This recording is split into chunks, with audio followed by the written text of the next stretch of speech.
Hey everybody, today I want to do a little cleanup here at the nursery in my trial row. This is where I test out different plants, and anytime we start talking about trimming plants in the fall, the conversation of what to trim and what not to trim becomes very important. So when we start looking at our woody shrubs, there are certain ones we don't want to touch with any kind of pruners or trimmers this time of year, and those are going to be the ones that bloom in the springtime. And here in northern Michigan, basically anything that's pretty much done blooming by the middle of June, we consider that a spring bloomer. So that's going to be like your lilacs, azaleas, rhododendrons, most of your viburnum, especially like the snowball bush. That's the one that people often think is a hydrangea, but it's actually a viburnum. What are some of the other plants? I made a list so I wouldn't forget. Magnolias are on there.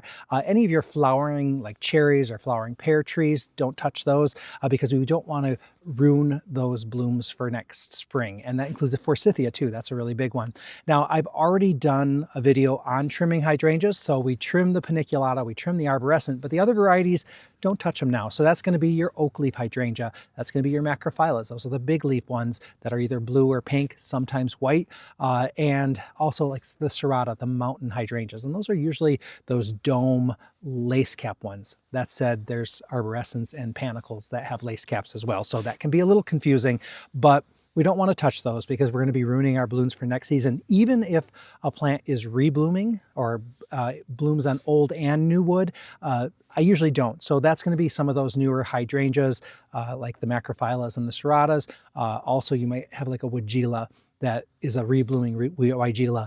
You can trim them now, like the weigelas. You're just going to delay the blooms next spring. So it's a good idea to leave them. I'll be honest with you though, some of the newer varieties of weigelas I trim in the fall quite often, and they bloom really well anyway. So some of those newer varieties are fine.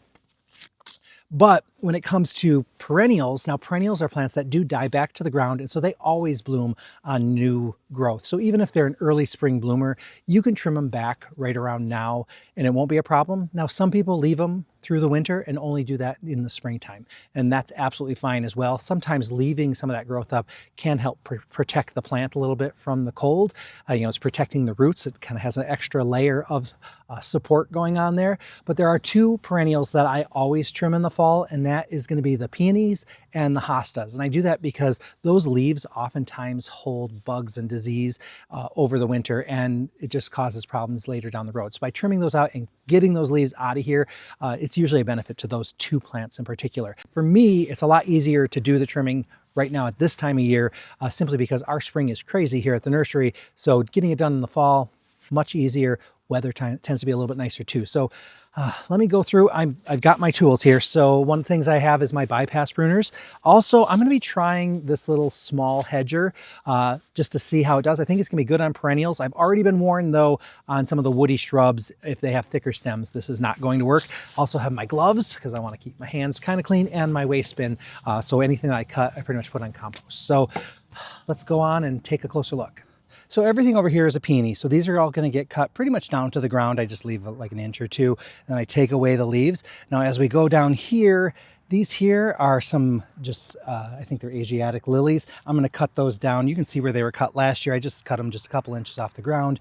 There was some hydrangeas in here. Those were already trimmed by the staff. This is a Heliopsis, and these have really nice seed pods on them. So I'm going to leave those on there. I think they look kind of nice in the winter, and there might be some seeds in there for the birds. I'm not sure if there are or not, but might as well leave it. I'll just clean it up in the spring. We'll come down here, more hydrangeas, more lilies, but then we also have some of the hardy hibiscus. So I'm going to show you how I trim those. Basically, I just trim them back down to here. A lot of people say you should trim them higher now, and then you'll trim them lower in the spring. I just trim them all at once. The concern is that there's going to be water down the hollow stem and get down to the root. What else do we have? There's some Veronica here, so I'll just trim that back. I don't remember what this was. Oh, this was a hardy hibiscus as well. This is a Baptisia. Now, when it comes to Baptisia, our spring bloomers, you could leave this up, but this is definitely something I'm going to trim back simply because it's an early bloomer and it comes up really early in the season. So I want to be able to get a head start. I'm going to trim it back. This one is Amsonia. That's another spring bloomer.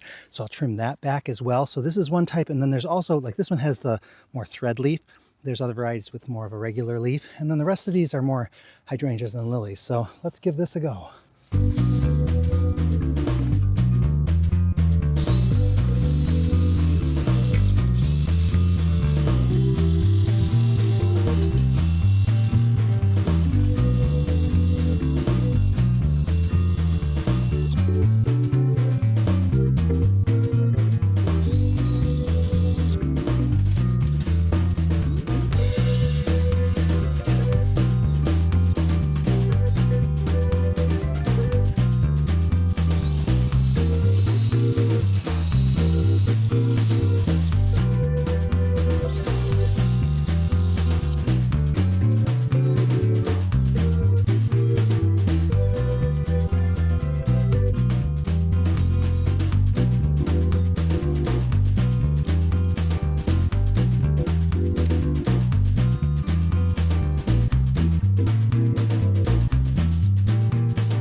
So I was over here checking on the hydrangeas that I had planted earlier in the season, and I came to this poor hydrangea tree. Look at how torn up it is.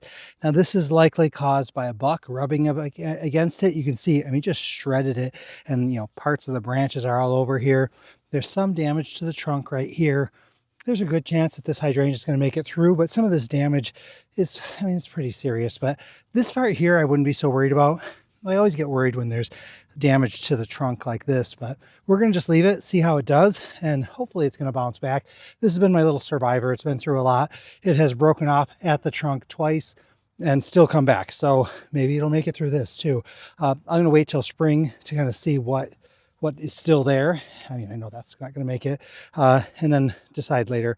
I might cut this one off just because it's so, different from the other parts. But this bums me. Of all the trees on this property that deer could have rubbed up against, he chose this one.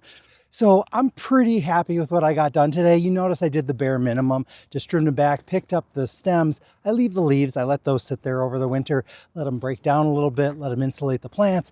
That's kind of my feeling on it anyway. And I'm limited on time anyway. So this is what I was able to get done. It's going to give me a little jump start in the spring. As far as those hedgers go, those little mini hedgers, I like it. It did a nice job. It's very easy to use. However, like even the lily branches, I wasn't able to trim with it. So it's very limited in what it's able to cut. It's only smaller, more wispy stems, but very handy, especially for getting things kind of cut down to the ground. So I'd give it a thumbs up for that kind of use. And just remember, if you're not sure if you should trim something, then I would say just skip it. Don't trim anything you're not sure of. You can always wait until spring, wait until it starts to leaf out. And once it leaves out, you just look at what didn't come back. So if there's branches or sticks, you just cut those out and just enjoy the new growth. So again, when you're in doubt, don't trim. But otherwise, I got these ahead of schedule. So instead of waiting until spring, got them done now. I'm happy with that. And I've been thinking about, I probably shouldn't be putting my peony and my hostas in our compost pile. However, we have two compost piles. So we have the one with compost that we actually use, and then we kind of have our garbage kind of compost, which is over on the edge of the woods there. So we let stuff break down and stuff, but it's stuff like those hostas and stuff. So I'll probably put it on that one, just because if there is disease or bugs, well, we'll keep it as far away as possible. So anyway, I'm just thinking about it. I guess I should have thought about it sooner, but anyway, that's enough for now. Hope you guys are having a good fall so far and getting your stuff done. Talk to you guys all in the next video.